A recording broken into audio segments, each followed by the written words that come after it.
Sejam bem-vindos ao Revisando com Questões das Complicações do Diabetes. Vamos falar tanto sobre complicações agudas quanto crônicas. E a primeira questão é de 2019.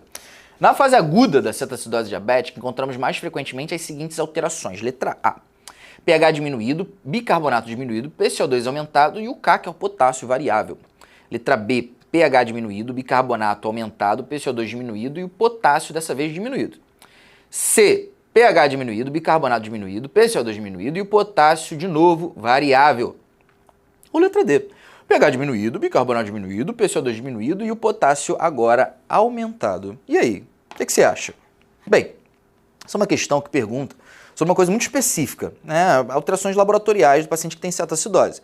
Só que, cara, vamos utilizar isso para revisar conceitos que são importantes não somente para essa questão, mas para várias outras, para que você consiga acertar outras questões mais ou menos sobre esse mesmo assunto? Então, beleza, vamos começar. Ele está falando sobre cetoacidose, que é uma complicação grave, aguda, potencialmente fatal do paciente que é diabético. Só que não é todo paciente diabético. Tipo 2, por exemplo, mais raramente faz, quando comparado com o paciente diabetes tipo 1. Por quê? Porque precisa, para ter CAD, a ausência quase que completa da insulina. Sabe por quê? Porque quando você não tem insulina, você não consegue colocar aquela proteininha transportadora, GLUT4, na membrana das moléculas, na membrana das células. E ele não faz influxo de glicose para o meio intracelular, as células não produzem energia através do metabolismo glicídico, sendo, portanto, necessário que haja produção de energia através de outros metabolismos, como, por exemplo, de oxidação de ácido graxo. Só que o problema é que acontecem duas coisas nesse caso: acúmulo de glicose no meio intravascular, é óbvio, não está sendo utilizado, e produção de subprodutos metabólitos, que geralmente acontecem quando a gente oxida gordura, oxida ácido graxo. Corpos cetônicos. São corpos ácidos, ácido beta-hidroxibutírico e ácido acetoacético, ou acetoacetato. Show? Então vamos lá, vamos pensar na consequência dessas duas paradas aqui. O cara tem muita glicose, é claro que essa glicose vai acabar sendo despejada pela urina. Filtra no glomérulo, tá dentro ali do túbulo. Como a glicose osmoticamente ativa puxa água, o paciente perde volemia. Ruim, né? E a volemia, você sabe que interfere na PA. Só que não é só isso que interfere na PA. Você sabia também que a PA é uma fórmula não somente do débito cardíaco, mas também da resistência vascular? E você sabe o que acontece na resistência vascular quando a gente tem um monte de ácido? Diminui, porque há uma vasodilatação. Então, essa quantidade aumentada de H+, gerando acidemia, gera vasodilatação, resistência vascular periférica diminui, o paciente fica hipotenso, desidratado, dor abdominal, náusea, vômito. Quadro clínico clássico, paciente com cetoacidose, pô. Sem contar que essa acidose, gente, pode desnaturar proteína. Pode literalmente ameaçar a vida desse paciente. É claro que o corpo olha isso e fala, eu tenho que compensar. Agora, como é que eu vou compensar essa parada? Porque assim, eu até tenho bicarbonato para tentar consumir esse H+ que está sendo produzido. E inicialmente é isso que acontece. O bicarbonato vai lá e e consome. Ok, beleza. Só que o problema é que acaba consumindo completamente o bicarbonato. E o H+ continua sendo produzido. O que dá para fazer nesse momento? Pô, tentar compensar com outro tipo de molécula que a gente tem no nosso corpo também, chamado de PCO2. A única diferença é que quanto mais PCO2 a gente coloca no meio, mais ácido o meio está. E quanto mais bicarbonato a gente coloca no meio, mais básico o meio está. Então, para tentar compensar um excesso de H+, eu boto bicarbonato. Mas com o PCO2, eu tento, na verdade, expulsá-lo. Então, aumentando o meu volume minuto, ou seja, a quantidade de CO2 que eu boto para fora, né, a minha amplitude vezes a minha frequência cardíaca, eu consigo melhorar um pouquinho essa acidemia. Sacou? Então, esse é o meu mecanismo compensatório. O paciente que tem cetoacidose, o pH vai lá no pé, fica baixo, tem uma acidemia, ocasionada por um consumo de bicarbonato, ou seja, uma acidemia com acidose metabólica, com uma resposta compensatória pelo PCO2, que também diminui, tentando tirar tudo que é ácido do meu corpo. Fechou? Com isso, na verdade, a gente já olha aqui e já descobre algumas coisas sobre as alternativas, possivelmente corretas, possivelmente incorretas.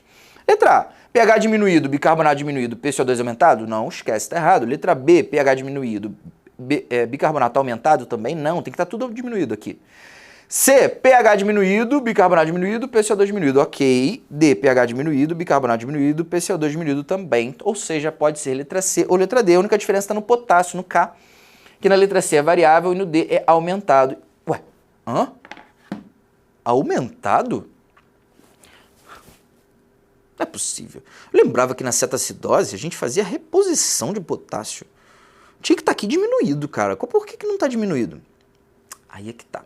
Na cetacidose a gente tem motivo para o potássio diminuir, ao mesmo tempo que a gente tem motivo para o potássio aumentar. Exatamente, cara. Motivos para ele diminuir, por exemplo. Primeiro, que faz diurese osmótica glicose, né? Aumenta a excreção de potássio. Depois, esses corpos cetônicos liberam H+, viram ânions. E o ânion, né, carga negativa, se liga com cátions e pode formar sais de potássio. Esses sais de potássio são excretados, então a gente perde potássio. O corpo, ele perde potássio na cetacidose. Essa é a verdade. Então, o potássio corporal total geralmente está depletado, diminui. Mas isso não significa, isso é muito importante que você entenda, isso não significa que os valores séricos de potássio estão diminuídos. Eu estou falando só que a reserva está diminuída, não o que eu estou vendo. Porque o que eu estou vendo, às vezes, está aumentado. Sabe por quê? Porque a reserva está muito maior no meio intravascular, intracelular, quando a gente está falando do potássio. E tem alguns mecanismos aqui na cetacidose que geram um shift do meio intracelular para o extracelular, sabe? É como se estivesse tirando o dinheiro da poupança e botando na conta corrente, sacou? Aí parece que está cheio de dinheiro. Não, na verdade não, você está com menos dinheiro, na maneira geral. Só que o problema é que agora só que a questão agora que você está vendo, está no meio intravascular, está ali nos valores séricos, beleza? Quais são os motivos para isso? Primeiro, não tem insulina. Não é a insulina que faz influxo? Então não tem fluxo, mantém no meio extracelular. Segundo motivo, não tem acidose. Acidose é um H+, cara. Pensa que o H+ troca com o meio intracelular para tentar compensar, sacou? Um dos sistemas tampões é pegar esse H+, sacou? Tentar compensar essa acidemia, botando ele para dentro da célula. Aí o meio intracelular, às vezes, fica até um pouquinho mais ácido, mas pelo menos troca. Bota um potássio para fora e o H+ entra, sacou? Então, ou seja, tende a fazer hipercalemia. Portanto, na realidade, é variável. Cada paciente vai ter um mecanismo preponderante. Então, assim, não dá para saber. Por isso, inclusive, que antes de começar a insulinoterapia, cara, você ajusta, você avalia, na verdade, os valores séricos de potássio para ter certeza do que você faz. Show? Portanto, o gabarito aqui é a letra C. Fechou? CCQ. Saber que na cetoacidose diabética, pH, bicarbonato, PCO2 estão diminuídos, enquanto o potássio é variável. Questão da SES 2019. Paciente de 23 anos suspende por conta própria a insulina NPH, que usava diariamente há 6 anos. Está taquipneico, desidratado, afebril, corado, algo desorientado e tem bom débito urinário. Os exames complementares mostram um pH de 7,12, bicarbonato de 12 e uma glicemia de 480. Corpos cetônicos, inclusive, presentes, tá? Uma creatinina de 1,1, ureia de 160, sódio de 140, potássio de 5,1. O eletrocardiograma mostra uma ataque sinusal simples. No caso apresentado, deve-se iniciar a reposição venosa de potássio, letra A, caso for repor bicarbonato. B, quando o potássio estiver abaixo de 3,6. C, quando o potássio estiver abaixo de 4. Ou D, imediatamente. Ótimo! Ótima questão. Na verdade, eu vou relembrar vocês alguns outros conceitos, mas o CCQ que ele cobra aqui é você entender, cara, o que eu faço com o potássio? Isso é importante você lembrar, de você ter clareza, ter consciência, porque o que fazer com o potássio é um dos CCQs que mais cai quando a gente fala sobre tratamento de CAD. Tá aqui, ó, para com você entender se hidratação é mais importante que insulinoterapia, que eu já adianto que é. Fechou? Então, como eu quero que você fique atento, cara, vamos dar uma meditadinha juntos? Vamos lá.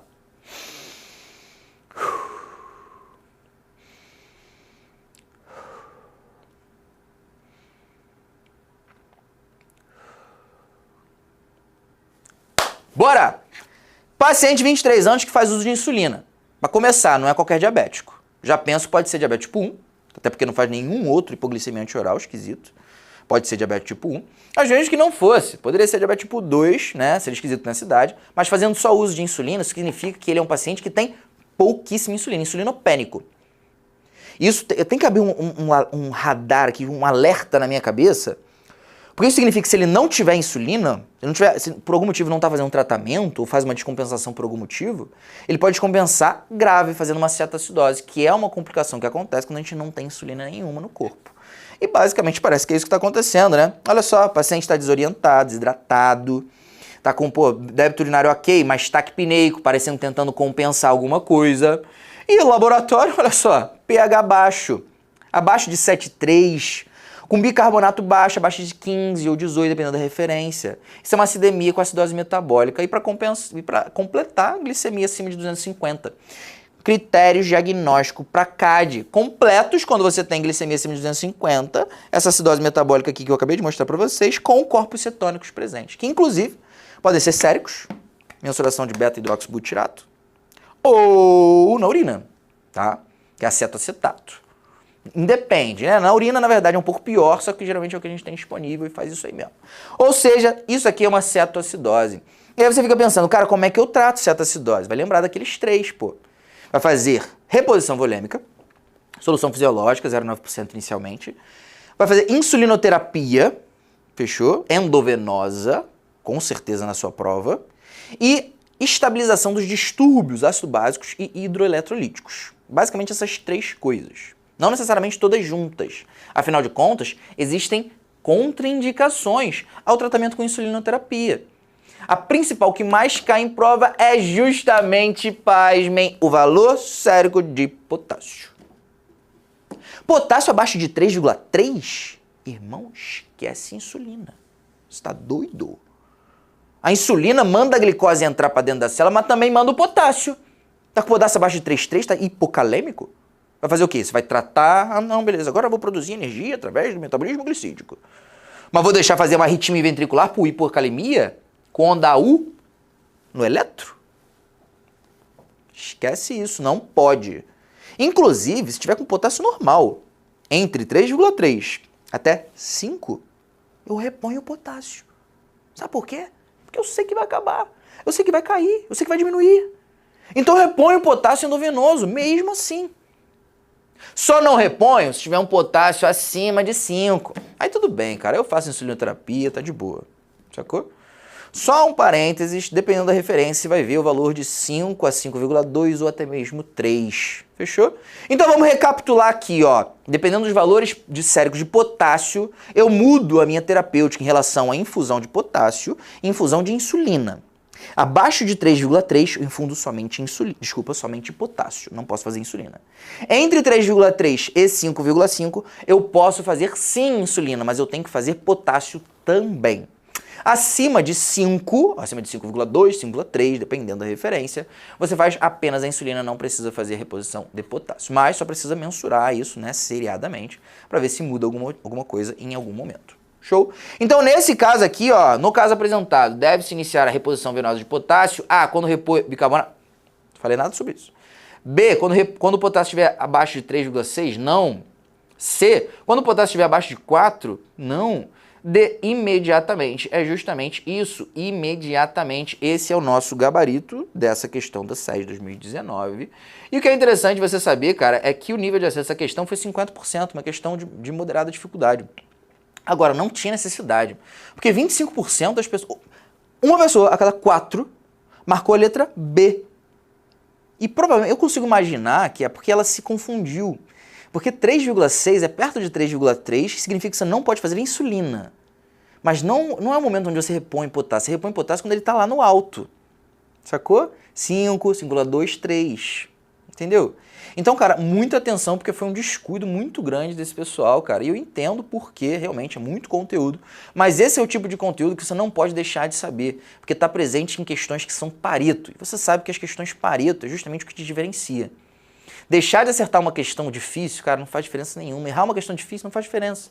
Todo mundo erra, entendeu? Agora, errar o que o pessoal acerta te deixa para trás. Por isso é importante você fazer questões, cara. Você se acostuma com o macete, se acostuma com o jeitão da prova. Você vai vendo o que você não pode deixar de saber. Próxima questão. Ah, não, isso aqui, né? Esqueci de falar isso aqui. Saber que na cetoacidose diabética deve-se repor potássio imediatamente, se menor que 5. Aqui está 5 a 5,2, porque de fato é o que mais aparece, mas tem algumas referências que apresentam também 5,3. Fiquem atentos. Próxima questão. Em geral, o acometimento patológico do sistema nervoso é muito amplo e inúmeras vezes bastante grave no diabetes mellitus.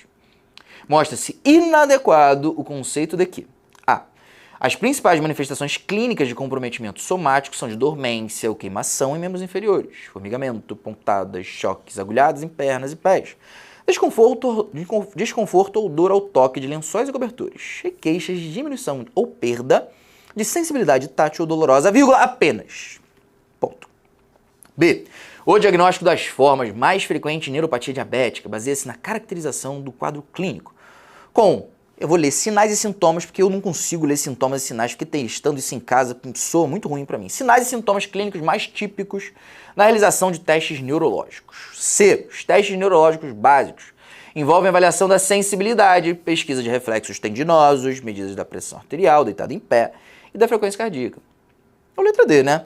É importante destacar que a ausência de sinais e sintomas de parestesia anteriormente mencionados não exclui a neuropatia, pois alguns pacientes evoluem direto para a perda total de sensibilidade, questão muito maneira, vocês já viram que a gente começou a entrar aqui em complicações crônicas do DM, que também é relevante, cada vez mais ao longo desses anos tem se tornado mais relevante proporcionalmente comparado com complicações agudas. Agora, o que eu mais gostei dessa questão, cara, é quando você olha todas as questões sobre complicação crônica, 2/3 são sobre neuropatia.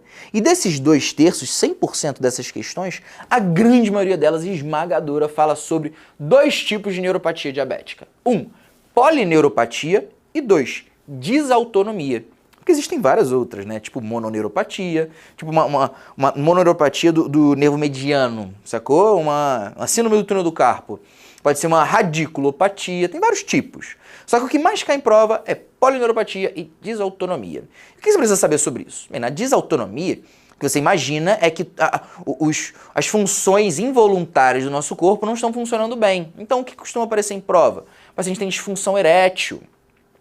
O paciente pode ter diarreia, gastroparesia, refluxo gastroesofágico ou até mesmo problemas no coração. Por isso, inclusive, que a gente dá diagnóstico fazendo exames relacionados ao aparelho cardiovascular. O cara pode ter, por exemplo, uma dificuldade, né, um tônus simpático muito aumentado no coração, com uma denervação parasimpática, gerando um hiperestímulo em repouso ou taquicardia em repouso. Pode acontecer. Também, né, parece até meio paradoxal, mas na periferia você tem uma diminuição do sistema simpático atuante. Então não tem muita vasoconstrição, faz vasodilatação, diminui a resistência vascular periférica, o paciente pode fazer hipotensão postural. Sacou? Então você faz exames assim para dar diagnóstico, tá? Interessante, né? Realmente eu acho bastante interessante, pelo menos. Eu espero que você tenha achado também. Agora, não somente a desautonomia começa a aparecer, aparece bastante polineuropatia. E eu vou revisar quase todos os conceitos, pelo menos os principais conceitos que caem em prova sobre polineuropatia agora, nesse momento. Polineuropatia, eu quero que você imagine um paciente que tem inicialmente uma deficiência sensitiva, tá? Em periferia. Por isso, inclusive, que a gente chama de polineuropatia em bota e luva. Por quê? Porque ela começa lá no pé. O paciente começa a ter dor, ter parestesia, e aí aquela parada vai aumentando. E essa dor, inclusive, geralmente é mais à noite. Às vezes até confunde, né, com dor de doença venosa. Porque a diferença é a dor de doença venosa, o paciente bota o pé pro alto, melhora. Agora, à noite, o paciente diabético deita, sente muita dor, desconfortável. Às vezes só de roçar um pouquinho aqui no lençol, no cobertor, cara, esquece, cheio de dor, queimação, pontada. Realmente incomoda muito. E aí vai ascendendo, né? Até que chega um momento que começa a aparecer na mão também. Isso não significa que o paciente não tenha outras alterações, né? Isso eu estou falando de sintoma. Sinal também, perda de fato da sensibilidade, várias. Tátil, dolorosa, vibratória, de temperatura, várias sensibilidades o paciente começa a perder. Até que chega um momento lá na frente que ele também passa a perder outros tipos de relações com o sistema nervoso, como, por exemplo, alteração da motricidade, perde força. Ah, tem outra coisa também, reflexo profundo tendinoso, plantar é o clássico de ser perdido também na polineuropatia diabética. E por final, alterações estruturais. Essas são mais estruturais e motoras, mais avançadas, tá? Quando você vê um paciente com um quadro clínico, né, uma síndrome clínica de uma polineuropatia, num paciente diabético, cara, é claro que você vai pensar que essa é a etiologia. E provavelmente vai ser. Eu já vi muito isso. Só que, quando você dá esse diagnóstico, você meio que fica triste, porque já se instaurou a doença, né? Você até pode tentar impedir a progressão dessa complicação microvascular, mas você não consegue uma reversão completa dessa parada, entendeu? O que é diferente para algumas outras etiologias, por exemplo, inflamatórias. Então vale a pena que você pesquise outras etiologias. Cara, excluiu tem cara de diabetes, excluiu outras, aí fechou do diagnóstico, tá? Isso é importante cair em prova. Polineuropatia de etiologia diabética é um diagnóstico de exclusão, fechou? Vamos dar uma olhadinha nas questões agora? As principais manifestações clínicas, nas alternativas, né? As principais manifestações clínicas, ó, somática, dormência, queimação, choque, agulhada, queixa de diminuição ou perda de sensibilidade tátil dolorosa, tá tudo certinho. O problema é que a banca colocou um vírgula e apenas. Que eu falei pra você, cara, que tinha perda de sensibilidade, não somente tátil dolorosa, mas de temperatura, vibratória, pressão, entendeu? Então, ó, letra A é justamente a inadequada, portanto, é o nosso gabarito. Mas vamos dar uma olhada nas outras, né? Letra B, o diagnóstico das formas mais frequentes de neuropatia diabética, baseia-se na caracterização do quadro clínico com sinais e sintomas. Não vou ler o que está escrito aqui. Sinais e sintomas clínicos mais típicos na realização de teste neurológico. De fato, é isso. Você olha o paciente, fala uma história parecida, você faz os testes. Teste de monofilamento, por exemplo, de rastreio, tá? C. Os testes neurológicos básicos envolvem avaliação de sensibilidade, pesquisa de reflexo tendinoso, de boa, e medida da PA, ó, hipotensão postural de frequência cardíaca em repouso, para ver se tem realmente essa desautonomia cardíaca. Muito bem, letra C, correta. Letra D, é importante destacar que a ausência de sinais e sintomas de parestesia anteriormente mencionados não exclui a neuropatia, pois alguns pacientes evoluem direto para a perda total de sensibilidade. Isso aqui, cara, eu tenho uma história interessante para contar para vocês, de que mostra que, na verdade, nem sempre você pode confiar no que o paciente te diz para dar um diagnóstico. Eu estava atendendo uma paciente diabética, idosinha, assim, perto de 60 anos, que eu nunca tinha atendido ela, e ela chegou, na verdade, na consulta pedindo para eu renovar a receita do Glifage de 500 dela. Reclamando de um monte de coisa, reclamando que ele dava enjoo e tal. Eu perguntei como é que ela tomava, falou que tomava tudo errado, não tomava na refeição, tomava pouco, e, nossa, um monte de coisa errada. E aí eu pensei, pô, provavelmente essa mulher já tem complicações, e fui fazer o questionário relacionado à neuropatia especificamente. E a primeira pergunta que eu pergunto é, você sente alguma coisa nas pernas? Tipo, dor? Aí ela falou, não. Eu falei, pô, que maneiro. 60 anos tratando mal, não tem neuropatia? Que maneiro, cara, eu fico feliz com isso. Mas é claro, né, depois no exame físico eu fui confirmar. E aí no exame físico eu tava tocando no pé da paciente, falei, você sente aqui? Ela falou, onde? Como assim, onde? Eu tô aqui. Ela olhou assim, não sinto. Inclusive, já reparei isso há um tempão, não sinto meu pé há muito tempo. Ou seja, é possível que o paciente perca a sensibilidade sem que tenha sintomas inicialmente. Tá? Aquela história clássica que eu te contei aqui é o comum, mas não é um pré-requisito, ela não precisa acontecer exatamente dessa maneira. Fechou? Portanto, letra D correta também, se você quer saber que pode haver perda de qualquer modalidade sensorial na neuropatia diabética.